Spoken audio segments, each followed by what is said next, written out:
Alors, chers amis, bonjour.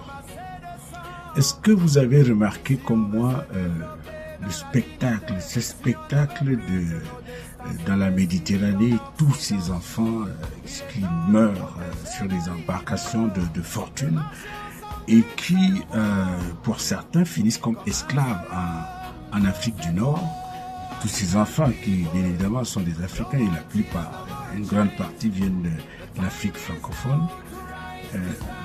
Est-ce que vous regardez ce spectacle souvent qui devrait, qui nous parle, qui montre que en fait c'est des enfants qui ont des passeports, mais s'ils se présentent dans n'importe quel consulat, en l'occurrence consulat de France, ben on va leur refuser le visa.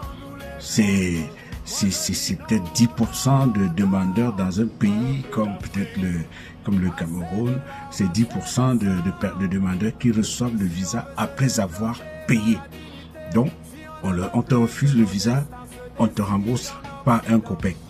Ça veut dire quoi? Ça veut dire que c'est des gens, cette catégorie de personnes, ils n'ont pas le droit d'aller en France, n'ont pas le droit d'aller en France. Le cas particulier de la France est très important parce que, voyez-vous, dans ces pays, la France, c'est la France qui, n'est-ce pas, qui bat la monnaie, qui fournit la monnaie. La monnaie de ces pays est française.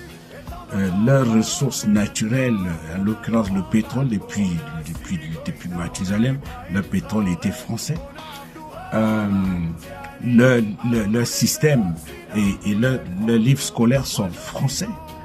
Donc, beaucoup de choses, la plupart, c'est que l'essentiel dans ces pays, c'est français. Mais pourtant, ces gens n'ont pas le droit d'arriver en France. Et figurez-vous que si vous êtes canadien, vous avez un passeport canadien, vous avez un passeport américain, vous avez un passeport même colombien, et ça n'a pas commencé, on va vous dire non, c'est parce que c'est des accords Schengen. Bien avant les accords Schengen, ça a toujours été comme ça. Donc, tous ces gens qui sont les Britanniques, voilà, des pays,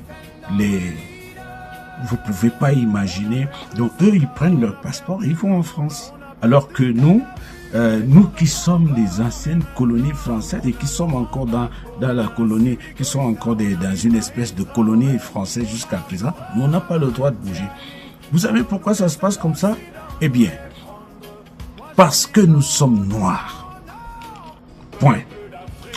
Et ça explique pourquoi John Henry Clark, l'universitaire africain-américain, dit « Nous les Noirs, personne ne nous aime, nous n'avons pas d'amis. » Et ça rappelle également que, en ce qui concerne la France en particulier, moi j'ai pu lire avec plus de pertinence la déclaration d'indépendance de Haïti. Haïti qui, comme par hasard, est le pays le plus méprisé en France et par conséquent, donc il dit vouer une haine éternelle à la France. Alors vous comprenez que c'est quand même des choses à considérer. Nous ne sommes pas regardés comme des êtres humains à part entière par les Français, par la France, le système, la preuve, la survivance du Code noir.